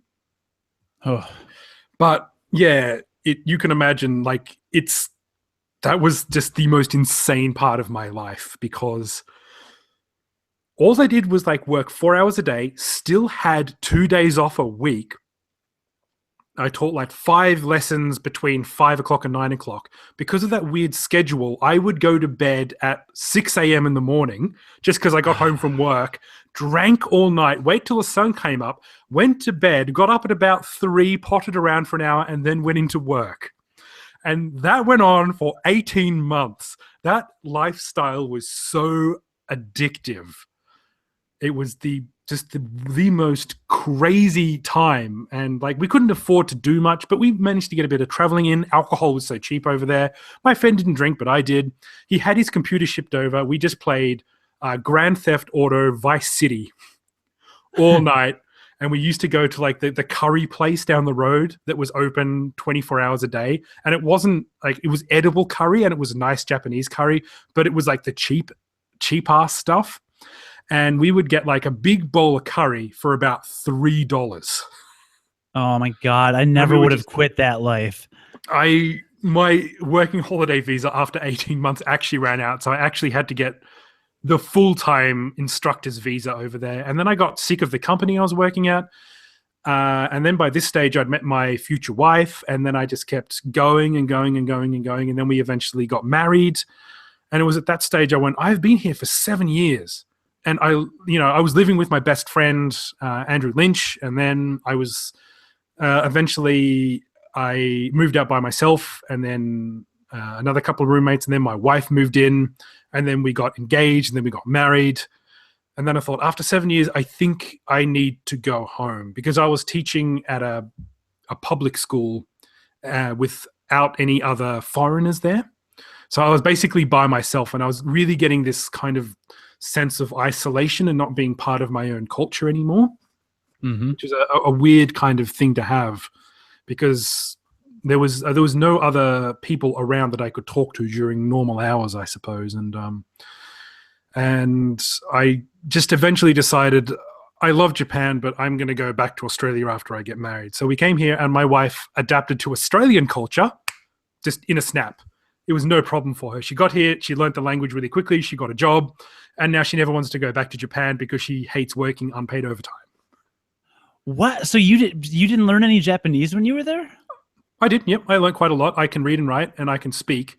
But yeah, it was still quite isolating. I could talk to people, but I don't know, like just after a while, just like not having just completely in a working environment. Oh, the weather's nice. Oh, yes, things are going well at home. Not like really being that close to other people. And my best friend had moved out into a different part of the city by that stage. And I really wanted to show my wife what Australia was like as well. So I just decided to come back. And I'm sure I'll live in Japan again one day with my wife and child, because I think my child needs to know what it's like to live in Japan as well. Mm-hmm. So I'm sure it'll happen again, but it'll be quite different because, I was in my 20s then, and now I'm a little bit more mature and stuff like that as well, I think. Well, let's not go too far. Well, no, but I have a child, so, there's... You're older. I'm showing my age. and more fit, because I understand you lost weight. So that's... I did, yeah. I just, over the past year or so, I lost about 10 kilos, 13 kilos or something. That is awesome. I'm trying to lose weight. I just joined a gym. Oh, that's the other thing, life stuff, because you did ask me what I've been up to. I joined officially the gym that is 2 blocks away from my apartment. And I am going to get a personal trainer very soon and actually start to exercise, because I met my girlfriend a little under just about 2 years ago in October. And I just have not cared about apparently my body or health or well-being. And that's it. Then I'm going to die a fat, happy man. Yeah, I know. Someone pass the chips. Now, I'm 6 feet 4 inches tall, which is a lot of centimeters. I think it's over 200 centimeters. You're about 2 or 3 centimeters taller than I am, and I'm pretty tall. But yeah, I mean, but you don't look like it doesn't look like you could lose weight from anywhere. Right. I get this. You're already kind of tall, and yeah. But I wear the extra weight well, but it's not where I want it to be. I don't actually want it at all, and I'd like to put on a little muscle. So that is my official thing, and you'll be hearing more about that probably on Game Life Balance US. And Brian and I might actually get a dietitian in on the Brian Noonan show to talk about some stuff, because he's trying to get in better shape too with various stuff. So fitness will be our focus, because I can't go anywhere because I'm out of vacation days, so I have nothing better to do. You need to amuse yourself somehow. Right? Yeah, that's what I So you've basically depleted all of the vacation days you've used up. So for those of you who are unaware, Cody was in Spain. He did a bit of a Euro vacation without Chevy Chase, which is probably the best way to spend a vacation. So I'm having flashbacks now to Chevy Chase's vacation. Anyway, so you spent a bit of time in England, I think, and then you actually spent the majority of your time in Madrid. Was that right? Yeah, I was in England for just basically a stopover. I was there for like a day and a half, and then hopped over to Madrid because my girlfriend was staying there for a month. She teaches Spanish. She's got a PhD in Spanish, and she was going to be there. My company had an office in Madrid, and they said, and I talked to them and worked it out. So most of the time there was a vacation, but I also worked out of there for a few days. So that gave me a little extra time to kind of acclimate myself, which was really, really cool. But yeah, the week before I left for Madrid, I took 3 days off for a podcast conference. Oh yeah, I was actually at work then, and I was like going, oh, I really wish I could just like have my lunch break a bit earlier, just so I can watch you live tweet this, because that conference was fascinating stuff. Like, it was really interesting, and it was what fascinated me the most about that is that I was looking at all of the stuff you're live tweeting about, how to do a good podcast. And I was like going, yep, we do that. The American guys do that. Like we both, both shows do this. We're doing really well, except we have no listeners. And they got to this part about you need to promote your show and went, oh, yep, that's the one. That's the thing we're not doing. We're not letting people know that we actually have a podcast. Yeah, it's I had this very similar reaction. We both of our podcasts do a lot of things, right? And you and Rob say almost every episode, you say something about how Game Life Balance US is like intimidating, well produced, or very professional sounding, or something. I totally think that yours is at the exact same level as ours, if not slightly better. So I never feel like we're in any way a superior podcast to yours, but I think we both do pretty much everything right. And we're really pretty great, and neither of us have any listeners. But what can you do? That's fine. I'm fine with it. But then when I returned from Madrid, 2 days after I got back from Madrid, then I went to Gen Con, the gaming convention. So I think I figured it out. And in the month of July, I worked out of my office here in Chicago. I think it was 2 days or something. The entire month. The rest was either I was traveling or on vacation somewhere. So I am out of vacation days, and I think I'm actually slightly in the red and will not be able to take any days off until November or December. But I'm hoping no one audits my my vacation balance before then. I think you should. I think you should be all right. I mean, it's not like you're going to quit and say, "Ha, suckers! I got away with 2 vacation days you'll never know about." Right? No, it's like they let me go to Madrid. I'm not going to just be like, oh, hey, peace out. I'm going to leave now. I'm not looking for work. I like my job. So yeah. Oh, that's good. I mean, you did actually work out of your Madrid office as well, which I find pretty cool. The fact that you have a Madrid office, I think, is pretty awesome. Yeah, it was cool to brush up on Spanish. I actually ended up working harder out of there than I was in Chicago at the time. You were trying to impress them, weren't you? Well, no, I have a global role, and I was in high demand, and they wanted trainings on stuff. So I was meeting everybody in the office and training them on all these things, and it was it ended up being quite a lot of work. But I don't know, it was at a. But that could be a really good thing. Like if you get good feedback about the training that you did there, you could say, well, the Madrid guys really appreciated the extra effort I put when I was training them. Perhaps you could send me to one of the other international offices, and I reckon I could do a pretty good job training them up too. I mean, I was on a call with some of our colleagues in our Mexico City office today, and they did invite me to do a presentation for their office. Oh. I haven't brought that up to anybody, but because I said, well, we don't really have a budget to fly me down. But I mean, if you guys came up with a budget. Yes. Inter office politics are always fun. Yeah. Now my company's pretty chill. I like it. It's good. It's pretty. See, it's MBD, totes, JK, SMH. But you have like 3 jobs, don't you? Like you do have your main job. You've got the Brian Noonan gig, and you work Sundays as well, I do believe. So you've only got like 1 day off a week. You're like in high demand all the time, doing lots of stuff. I do only have 1 day off a week. I've got my quote unquote 9 to 5 or whatever. 5 days a week. Brian's show is on Sundays. I record the podcast and the show Sundays, but then I edit it during the week. Usually I record my podcast bi-weekly, and you can see why it's now bi-weekly because it's just quite busy. And I mean, when it gets busy at work, we don't get paid for overtime either. I'm never working 70-hour weeks or anything, but I'll put in a 45, 50, 55-hour a week if things are getting really busy and I'm not getting compensated for that. And then on the side, I have an agent for commercial acting auditions, and I never, ever get cast. I think out of a couple hundred auditions, I've been cast once, and I did shoot a commercial for the Kentucky Lottery.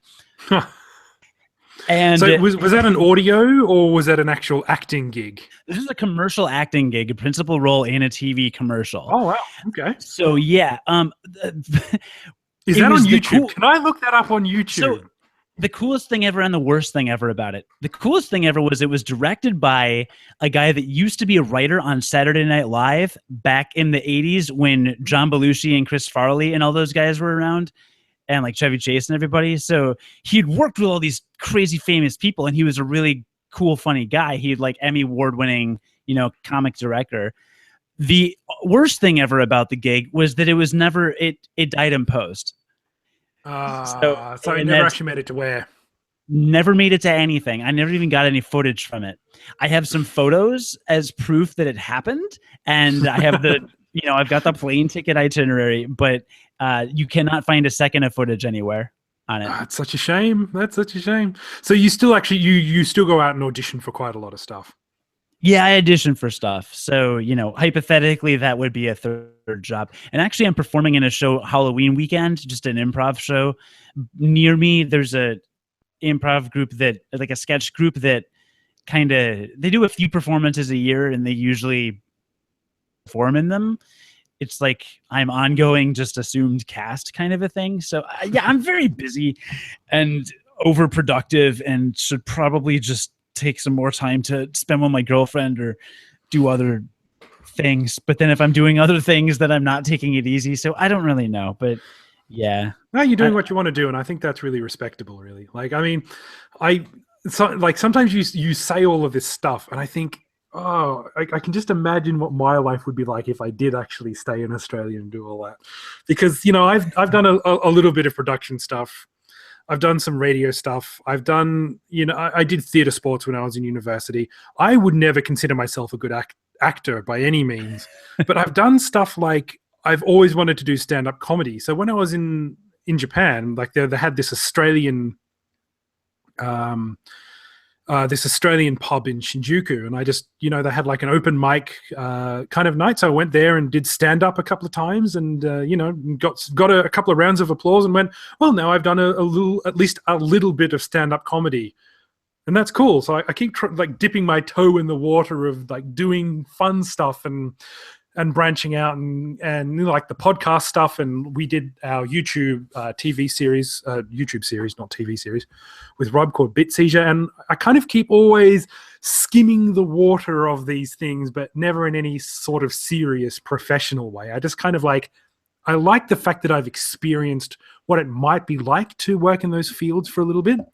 And I really enjoy it. But at the end of the day, I need to be the responsible family man now, because any other sorts of things, like, we both run the podcast at a loss. I mean, we need to pay for hosting. We need to pay for, we need to pay for our own production equipment and everything like that. We don't have any sponsors. We do it purely because it's fun and we like to entertain people, and especially our friends. So it's, it's fun and good, but we're not going to get paid for it. But on the other hand, we're never going to stop doing it either. We'll always be doing something, which is what I like about the hobby, is that you can be as creative as you want. And if you're not getting paid for it, well, you can do whatever the hell you want to do. Yeah, that's why I got into podcasting, is because I was taking improv classes that like Second City and other places. That's how I got into the commercial acting opportunities. And I wanted to own something, and because I realized all of that is so subjective. No acting. There was a story a casting director shared that this girl auditioned for a dance role in a commercial, and she nailed it and she killed it, and she didn't get cast.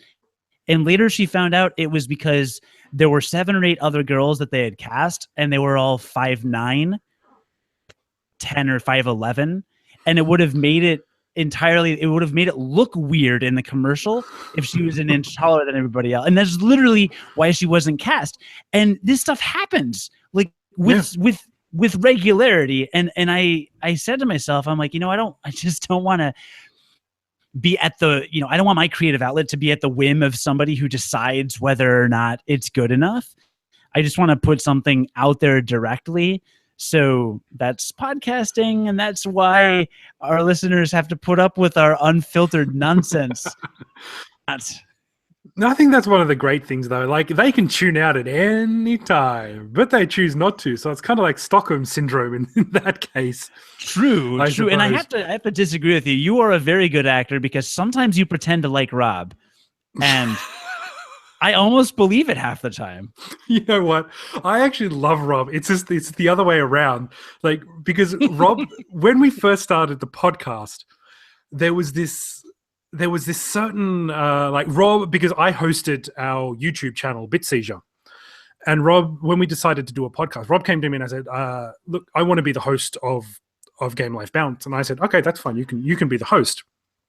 And I think Rob initially wanted me to be the patsy.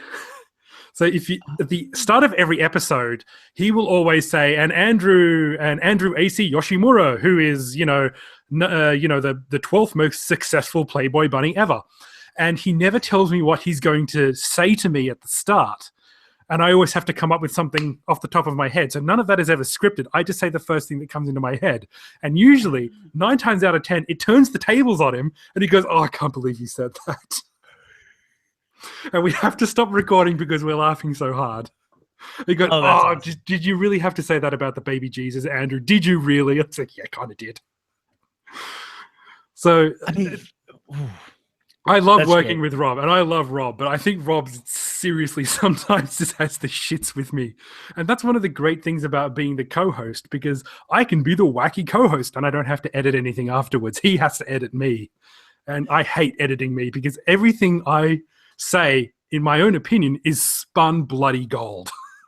Oh, it's absolutely gold. I have never considered you two on any unequal footing. I always listen and just think you two are equal billing, I guess.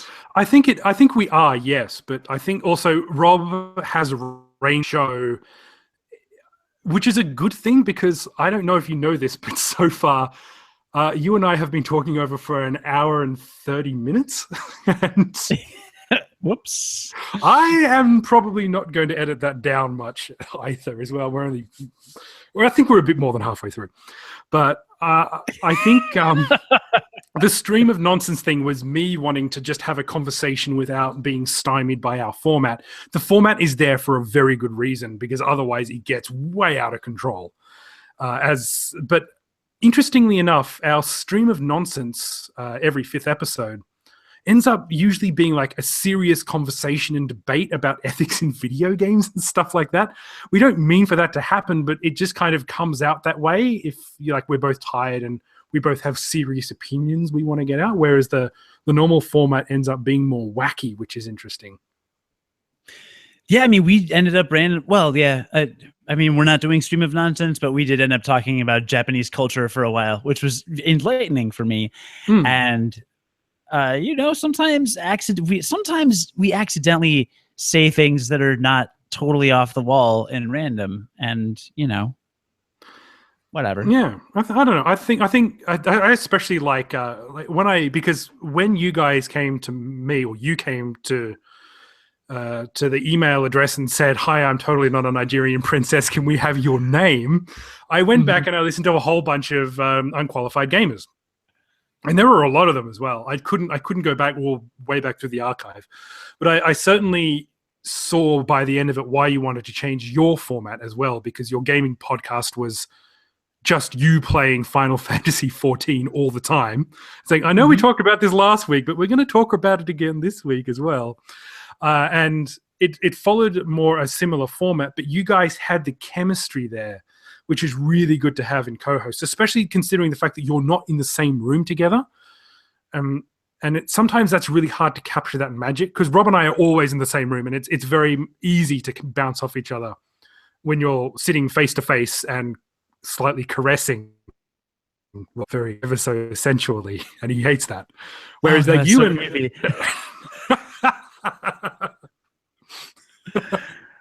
But you guys do it. You guys have that brilliant chemistry, and I just love how I think the Game Life Gaiden episode we had was so lethargic for Uncle Stabbo, because half the time he was just complaining about you so much. Oh yeah, Cody, this Cody that I freaking hate Cody and stuff. And it was just like, I think you secretly love Cody. I think you have a man crush on Cody. I don't think that is the case whatsoever. Not even by a long shot. I was explaining this to him after I made some horrid joke. The kinds of jokes that I make are the kinds of jokes that people laugh at and really laugh at, but hate themselves for laughing at, and then by extension hate me for making them hate themselves. So it's this weird self-loathing thing. For example, so I was really drunk or something last week. That's how all good stories start. And my girlfriend and I were sitting here, and something was going weird with my microphone. Like I thought I had accidentally downloaded some malware or something, and my mic was broken or wasn't reading my USB port. So I just hit record on Audition to make sure it was working, and I reset a couple things and I got it to work. And I just recorded of me making weird sounds out of my throat and then doing weird accents and devolving into this. It was so bizarre. I didn't even remember what I said, but I immediately opened up my email, wrote an email to John and said, "Here's our new podcast intro," and just sent it. And the next day on Google Hangouts, he says, "So I thought that was actually an open. So I played it and listened to it while sitting on my couch with my wife." And I said, "How did your wife like it?" And he says, "She hates you." And that's just one of those moments, because I know that both he and her probably laughed at what they heard, but it was so stupid that they hated themselves for laughing at it, and by extension hated me. So I think that sums up my relationship with John in a nutshell. He likes me, but he hates that he likes me. Yeah, I think that might have an air of truth to it. I think there is something similar, because I have that sort of sense of humor. I seem to be able to drag that piece of Rob out of himself that he hates, because if I say something and it's funny, then he'll try and top that, and I'll try and top that, and I'm inevitably the one that always goes too far and crosses that imaginary red line. But, like the last episode we did, which was the first episode back, was just, it got way, way, way off the rails. And it was funny, but at the same time, I think maybe I went a little bit too far in some of the segments about Jesus being reincarnated as a piece of wood that was actually the piece of wood that he got nailed to the cross in. And I don't know, it kind of got a little bit out of hand. I don't remember that part. Did you edit that out? No, it was in there. I think it was me having this mental image, and then it got out of control. But I think that is something that people, like, they will laugh and then they'll go, "Oh God, I've just become one of those people.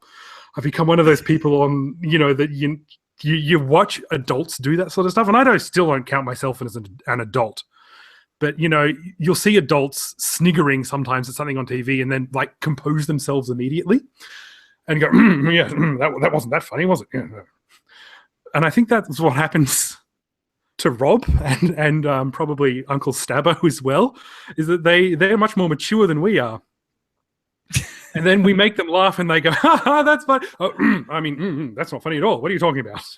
Yes, excellent. Yes, that is it. So if we ever need to rebrand again, then both your podcast and our podcast can be something like the Self-Loathing Podcast or the You're Going to Hate Yourself podcast or something. We would probably get more listens that way as well. And I like the fact that already, even if we need to rebrand ourselves, we're not splitting up. This venture is for life now. No matter what you do from now on, you will be directly connected to those two assholes in Australia. Oh, absolutely. Absolutely. And yes, I'm happy about that. We should probably continue. Yeah, we should. Whatever it is. Just because I record from my bedroom and at some point I know my girlfriend wants to sleep, because it is midnight here. Not to rush anything, but I was just looking at the clock and realizing that, as predicted on the podcast with Rob, this could literally go for another 2 hours.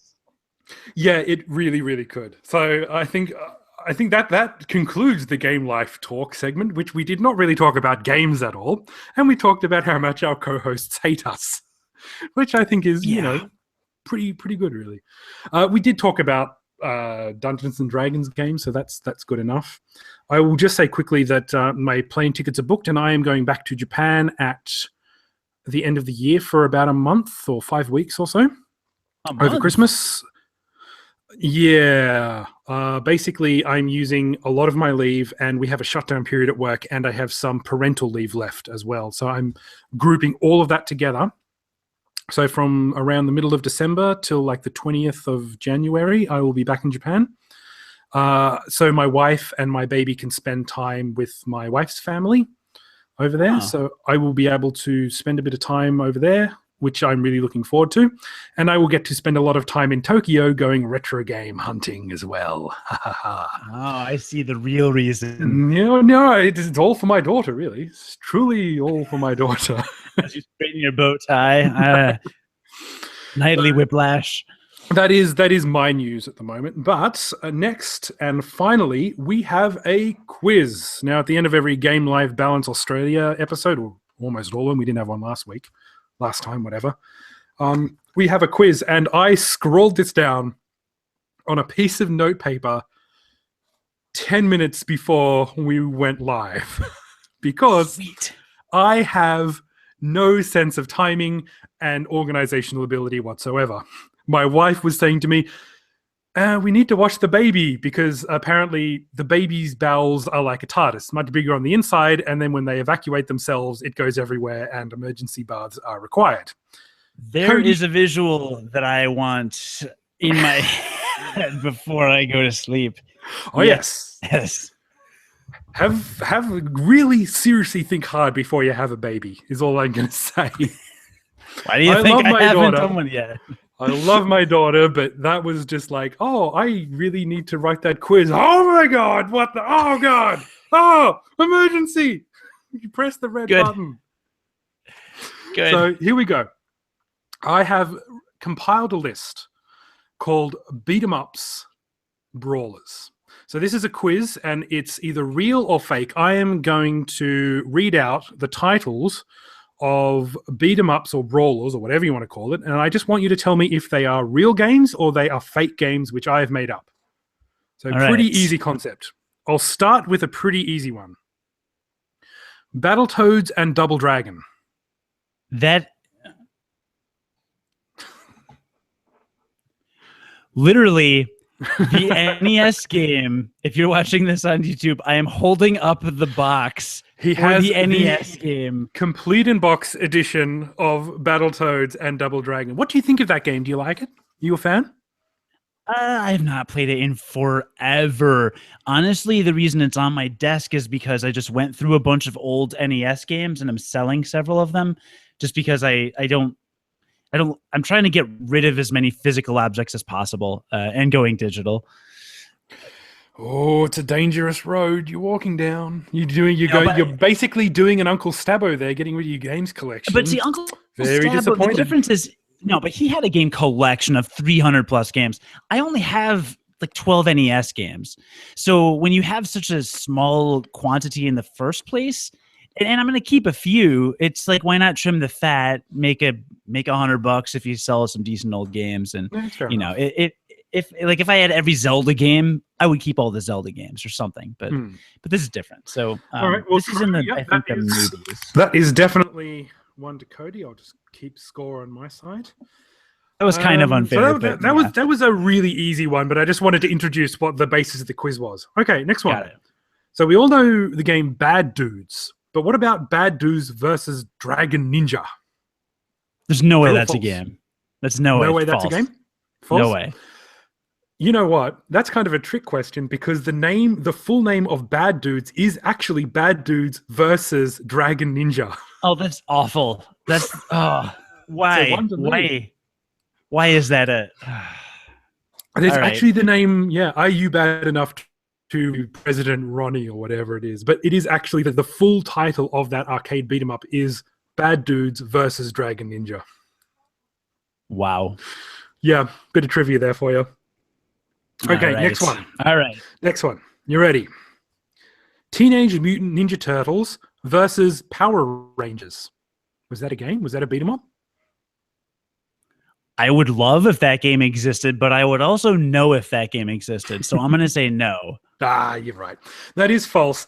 However, there was actually a Teenage Mutant Ninja Turtles and Power Rangers TV special at one stage. I have no idea what the context was. Yeah, but you see I don't know. I'm guessing it's some sort of anti-drugs after school special or something like that. I don't know. We didn't really have those things in Australia, but I've never seen any more footage of other than the Ninja Turtles shaking hands with Power Rangers. So who knows if that's like a real episode or not, or just like a thing that happened. I believe it was a real episode, but not of the original cast. I don't know which cast got to do it, but I think it was just a straight up Power Rangers episode. You know, Turtles warp in at the beginning and then fight somebody and then warp out, kind of a generic crossover. Well, fair enough. I mean, that's basically what we're doing right now, I guess. I'm the Ninja Turtles, by the way. You're the Power Rangers. You got that look about you. I'm fine with that. Power Rangers are awesome. Obviously, I'm of a slightly older generation than you. Ever so slightly. Okay, next one. Altered Beast versus Alex Kidd. Both why are there Sega classics? Why are there so many versus games? Because that's what they all. I mean, if I just said one straight name, you'd go true, true, true. That's true. I'm gonna say false. That is false. Yeah, there was no Altered Beast versus Alex Kidd, although that would be good because your money would be on Altered Beast. But Alex Kidd, he can pack a wallop. He is. I know you're a big fan of the Alex Kidd. Yeah, it's a weird thing because I am a fan, but I know they're not good games. I just happen to have that one game when I was a kid that I played to death. And I think the joke is that the very last episode of Game Life Balance Australia, we will review Alex Kidd in Miracle World for the Sega Master System as our featured game. So that's when you know it's the last episode, is when we're going to do that game. Okay, next one. Dynamite Ducks. You are a duck wearing a bow tie, beating up crocodiles. That has to be real. I'm going to say true. That is true. You're doing very well. That was an arcade, 16-bit arcade, that also came out for the Sega Master System. I have a copy of Dynamite Ducks, and I couldn't be prouder. Actually, it really depresses me, and I hate my life. But still, it's a real game. It is a 100% legitimate game. All right, next one. Okay. Dungeons and Drag Queens Conservative Bash. This is an open source game where you play as a drag queen in the White House beating up the Republican Party. True or false? Is that a real open source game, or did I just make that up? Dungeons and Drag Queens. And give me the premise again. You are a drag queen going through the White House beating up the Republican Party. I'm going to say sad but true. False. Oh, thank God. I kind of wish that game was true. I just like saying Dungeons and Drag Queens. I think that would be a fantastic game. Just going around beating up conservatives. I weep for America. Because that's such a realistic thing that could totally exist. Patent pending. Oh, God. All right, next one. We have Beats of Rage, an open source game based off Streets of Rage 2. So, Beats of Rage. I'm going to say true. That is actually true. That is an open source game that has like the graphics are updated from Streets of Rage 2 and it has a much better soundtrack. But other than that, I don't really, see the point of Beats of Rage, really. I thought it was awesome that it existed, and then I watched it on YouTube and went, yeah, it's all right, I guess. Yeah. All right, Cody 5, AC 3. Ninja Baseball Batman. An arcade only released in America and Japan. False. Ninja Baseball Batman. False. True. What? Ninja Baseball Batman is actually true, and Batman is not like the Dark Knight comic book character, but he is a man with a bat. It is a beat 'em up where you go around beating up the enemies of baseball. Look it up, Ninja Baseball Batman. I have played it before, and you know what, Cody, my friend? It is a good, solid beat 'em up game. Japanese is all hell, but it is a good beat 'em up game. All right. I'll give you that one. This is a fun game. All right, next, number 9. Big Bottom Bertha's Tiny Tingle Punch, a Japanese-only arcade game. Big Bottom Bubba's Tiny Tingle Punch. True. False. Frack. Alliteration, you are, my friend. Mm. As soon as you put Japanese only, people go, no, I'm not sure that could be true. Because, frankly, it could be true. I mean, Ninja Baseball Batman is 100% true real game. Okay. Here we go. AC4, Cody 5. Question 10. It's either going to even it up or you're going to win. All right. Sesame Streets of Terror, where you play as Cookie Monster or Big Bird fighting the communist Elmo.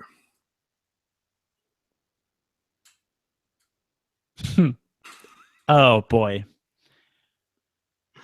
Sesame Streets of Terror. If this exists, I will download it and play it tomorrow. First thing when I wake up. But I'm going to say I believe it's false.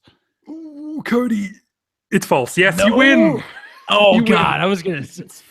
All right. It is a false game. It better be. Good Lord. Sesame Streets of Terror. Sounds like the best game ever. Where you're just going around the streets, fighting Grover and what's the big elephant guy? Snuffleupagus. Snuffleupagus, yeah. Throwing trash cans full of grouches. I should know this. I have a baby, but I can't remember Sesame Street very well. I just remember that Elmo's red and thus probably a communist. Probably, the only thing that tipped me off was that you said the Dungeons and Drag Queens was just fun to say, and as soon as you said Sesame Streets of, I was like, all right, this is a terror. Clearly something that AC just made up because it's fun to say. So that was the only tipping point. But yeah, that was a good quiz, a very good quiz. Excellent. So I hope you learned something. The first one was a bit of a gimme, but Battletoads and Double Dragon is actually quite a good game. Like from what I've played of it, it's actually quite fun and got really rave reviews at the time. Whereas I'm not a fan of the original Battletoads game because that's just an annoying, difficult, frustrating sort of game. There's no reward there. You don't get no achievements out of that game. No. What the only reason I have the box on my desk is because I've got maybe 10 NES games in their boxes, and I checked on eBay, and they're at most worth $7 or $8 or something, so not really worth selling. But I believe Battletoads Battletoads and Double Dragon is on my desk because this one actually fetches a pretty decent price here. So I might hang on to it till it appreciates in value, or I might sell it while it's valuable. I've made the mistake before because my friend lent me his copy of Dragon Ball GT Final Bout. Oh, yeah, I remember that game. Yeah, which at the time, in America anyway, was the only Dragon Ball game that you could get. And it was a fighting game, wasn't it? Mm-hmm, for years. And it was going for more than $300 on eBay. Not going for that now because now emulation and there's a zillion games, Tenkaichi, Budokai 14 or whatever, and it's pretty much worth totally nothing. So I missed the boat on that one, sadly. That's a shame. I don't know. I'm one of those people who just keeps I kind of say, oh, look what I got today, honey. I got this really rare game for quite cheap. And she says, why don't you sell it? And I say, no, I'm going to keep it and collect it until it depreciates in value. Because I'm a collector and thus an idiot. Yeah, the only thing I might sell is I have 2 copies of Final Fantasy 3 for Super Nintendo. Final Fantasy 6, technically. Yeah, and so I picked one up. It was one of those things at a, Salvation Army or something, or a thrift store where, hey, there's a game for $5. What game is that? Oh my God, it's Final Fantasy. and you realize you can turn it around for $40 or $50. But I'll probably hang on to that for a while. I mean, you got 2 copies. You could always sell one. I've actually been selling a couple of doubles that I've had recently. I had one of the Game Boy Micros, like the Game Boy Advance Micros, tiny little things, great screens, but they're so postage stamp small that my poor eyesight, after playing handhelds for 25 years, my eyes can't take it anymore. So I've got one in the box. I'll sell the other one. Got $100 for it too. So those things are going up in value as well, obviously, at least in Australia. Nice. Yeah, I don't know much about the market here because I've gone so digital with everything.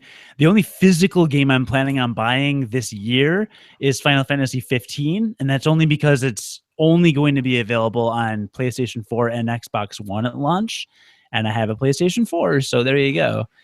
But if not for that, the only other game I was looking forward to this year was No Man's Sky, and that has been demolished by online reviews. So you're not going to buy it anymore? You're not going to give it a go? I'm actually still interested in playing it. I think that there's a lot of hate to that game because people expect it a lot. All I knew about it was that you can explore stuff, and that's all I want to do. So I'll pick it up for $10 when it's on sale, but not for full price. Yeah, I'm not interested in those sorts of games so much, but I was never part of the hype, but now that it's come out and it's like a nice casual sort of space exploration thing where not too much happens and you go to different planets, I thought, you know what, I might actually pick that up. That sounds like more like my kind of game than what was originally pitched to me by the internet. So, you know, if it does come up for $10, I might get a copy on Steam or something when it's on sale in the next couple of years. The great thing about being a retro gamer is that you can have lots of patience for stuff like that. You know, it's like, I don't need to pick it up anytime soon. If I'm interested in a couple of years' time, I'll pick it up for $10 then. But, you know, they might add a lot of things to that game, which might make it very different than what it is now. So it'll be interesting to see where that goes. That's true. And see, you have that luxury because you're a retro gamer. I have that luxury because I'm cheap. Yeah, I have a bit of that about me as well, I will admit. It's okay, fine. with that note, the cheap asses are going to actually have to say goodbye, and I do not have the copy in front of me, but I am going to try and remember what it says.